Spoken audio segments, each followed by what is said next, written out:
Les amis, le pays, c'est pas facile, hein. Le pays, c'est pas facile. Si tu veux entreprendre ou investir au pays, tu vas manger ton totem.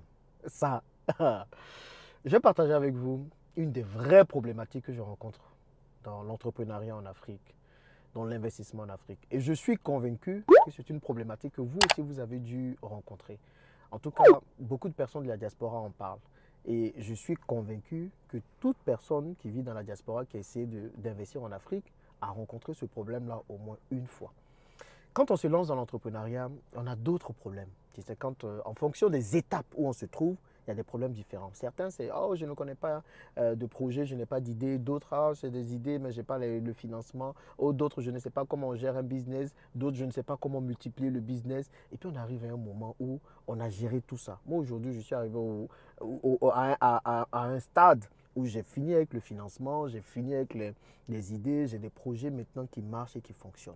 Et mon souci aujourd'hui, c'est de ça que nous allons parler dans cette vidéo. Mais avant, je vais vous raconter pourquoi j'en parle aujourd'hui.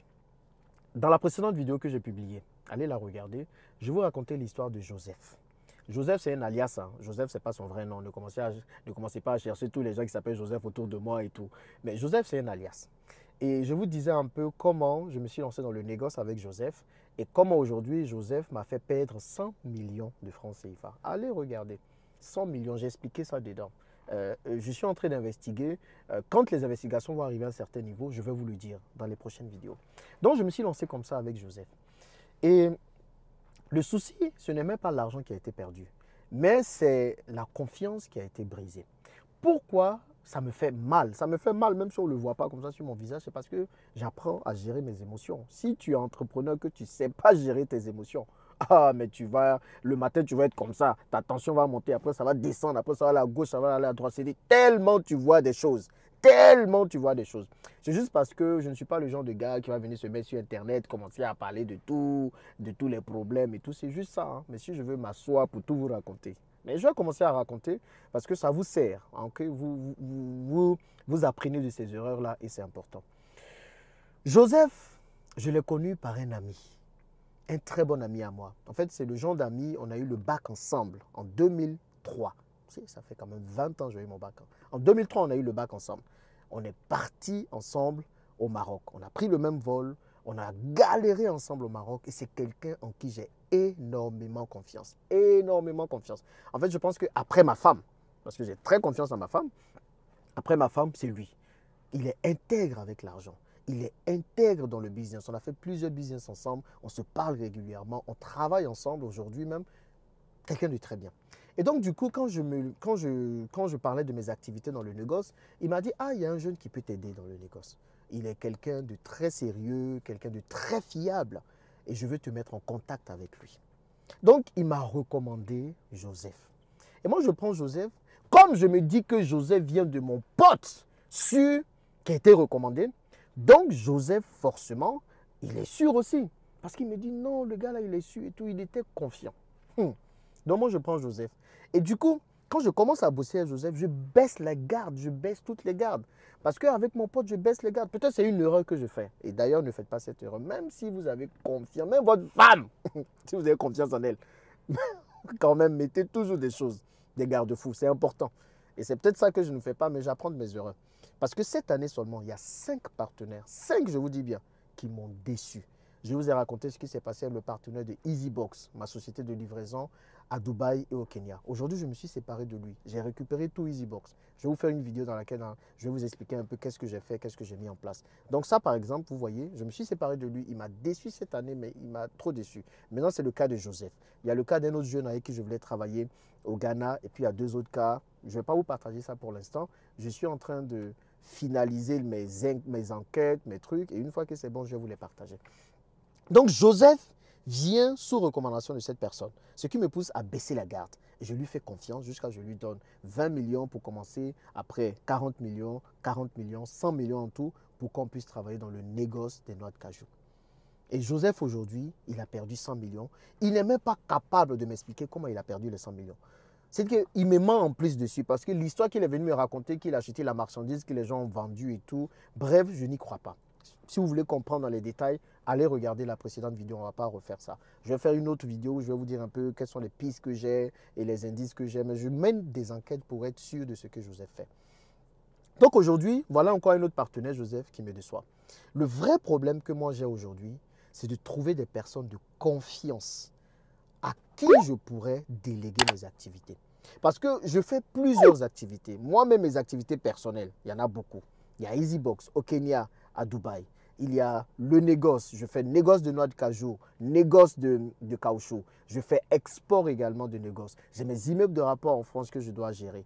Et en plus de ça, j'ai les business du Club Business Elite. J'ai le business de VTC. Moi-même, j'ai mes taxis personnels à côté, mais j'ai le business de VTC, le business de l'hôtel qui est en train d'être mis en place. Il y a le business aussi de la restauration avec Dabali Express. On ouvre plusieurs Dabali Express en même temps. Il y a le business du parc aquatique et il y a plusieurs autres.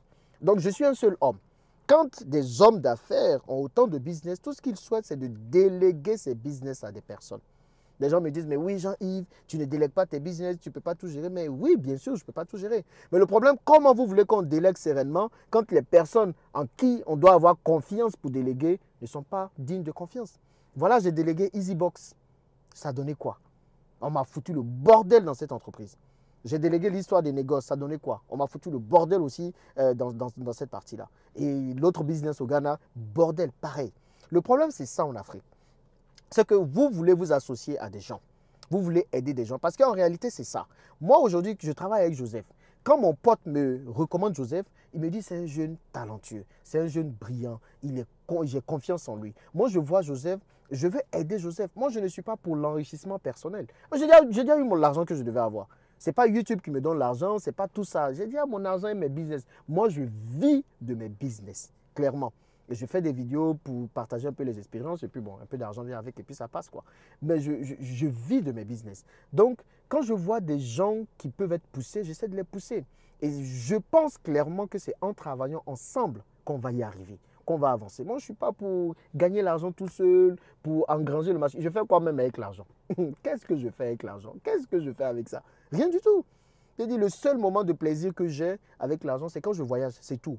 Quand je voyage, là, je me fais un peu plaisir. Sinon, à part ça, je suis simple dans la vie. Je ne vais pas aller acheter Louis Vuitton, je ne vais pas aller acheter Hermès, je ne vais pas faire tout ça. Je vais simplement gagner mon argent et puis avancer.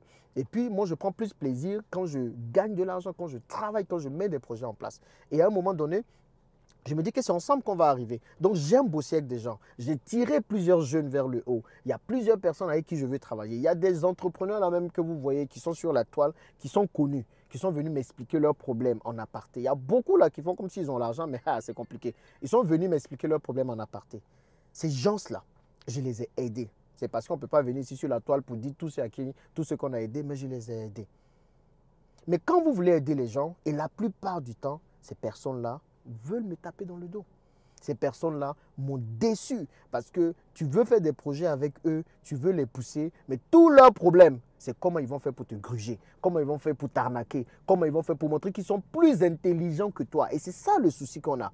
C'est que les gens, au lieu de se dire qu'on peut travailler ensemble en symbiose et avancer, non, ces personnes se disent non, mais lui, il a l'argent. Il faut que je vois comment je peux le couper. Parce que si je ne le coupe pas là, c'est que c'est pas bon.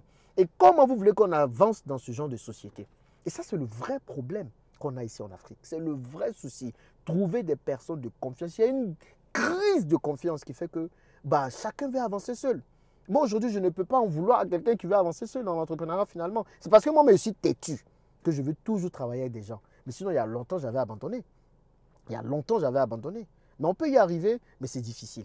Vous-même, dans la diaspora, vous avez certainement connu ça. Combien de fois vous avez voulu envoyer de l'argent en Afrique, trouver quelqu'un à qui vous allez donner l'argent qui va acheter un terrain pour vous, et puis au lieu que la personne utilise cet argent pour acheter le terrain, eh bien, en votre nom, au lieu d'acheter le terrain en votre nom, il prend l'argent, il achète le terrain en son nom.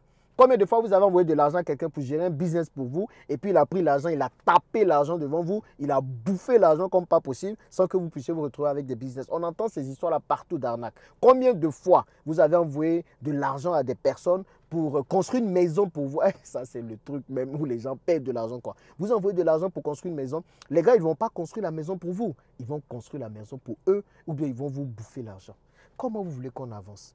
Vous prenez une société chinoise, par exemple. Les Chinois, là-bas, on peut dire tout ce qu'on veut dire sur les Chinois. Je ne dis pas qu'il n'y a pas de Chinois malhonnêtes, il y en a. Mais Les Chinois, quand ils se retrouvent en communauté, quand ils sont dans une tontine, la tontine chinoise, c'est sacré. C'est sacré. Quand tu récupères l'argent, tu rembourses. Quand tu prends l'argent de quelqu'un dans la communauté, tu rembourses. Quand on te prête de l'argent pour l'ancien business, tu rembourses et tu gères ça bien. Mais chez nous ici, on donne l'argent, les gens font ce qu'ils veulent.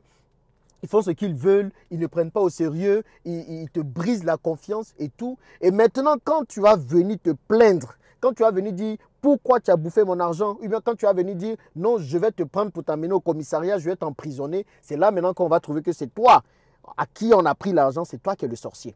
Par exemple, aujourd'hui, si je me dis, parce que c'est ce qui va arriver, j'ai donné jusqu'en fin décembre à Joseph pour me ramener mon argent. S'il ne ramène pas mon argent, on va gérer ça en justice.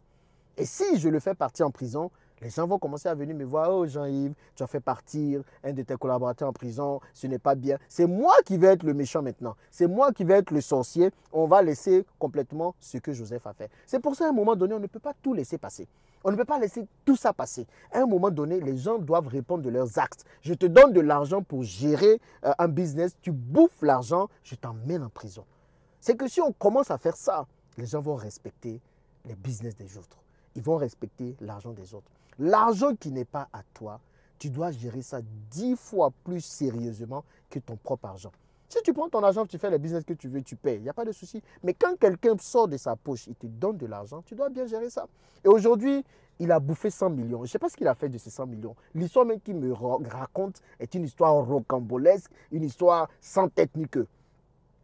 Maintenant, 100 millions, il va faire quoi? Même s'il a mis 100 millions de côté, qui veut vivre avec les 100 millions, il va vivre combien d'années? Même s'il dépense 1 million par mois, 1 million même par mois à dépenser, c'est beaucoup. Même s'il dépense 1 million par mois, ça a fait 100 millions, ça fait 100 mois. 100 mois, ça fait quoi? 8 ans.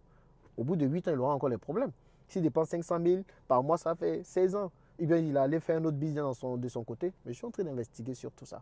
Mais aujourd'hui, moi, j'ai donné 100 millions à Joseph pour pouvoir faire un business. Joseph ne sait pas si j'avais un business de 1 milliard à lui donner demain. Vous comprenez? Peut-être que demain, j'ai un business de 1 milliard à lui donner. Et le souci de plusieurs, c'est ça. Ils ne voient pas plus loin que le bout de leur nez. Vous vivez dans une génération micro-ondes. Vous êtes pressé. Vous voulez avoir les choses rapidement. Mais on ne peut pas vous faire confiance. C'est qu'on vous donne de petits projets aujourd'hui. Vous n'êtes pas capable d'être sérieux avec les petits projets. Demain, comment vous voulez qu'on vous donne de plus grands projets? Comment vous voulez qu'on vienne vous donner des projets plus grandioses qui vont vous permettre de vous enrichir? Comprenez ceci. C'est ensemble qu'on va y arriver. C'est en étant unis dans le sérieux, dans l'intégrité que nous allons triompher. On est un peuple marginalisé partout. On doit se soutenir. Quelqu'un vient, il te donne son argent pour faire un business. Tu prends cet argent, tu es sérieux et tu gères sérieusement.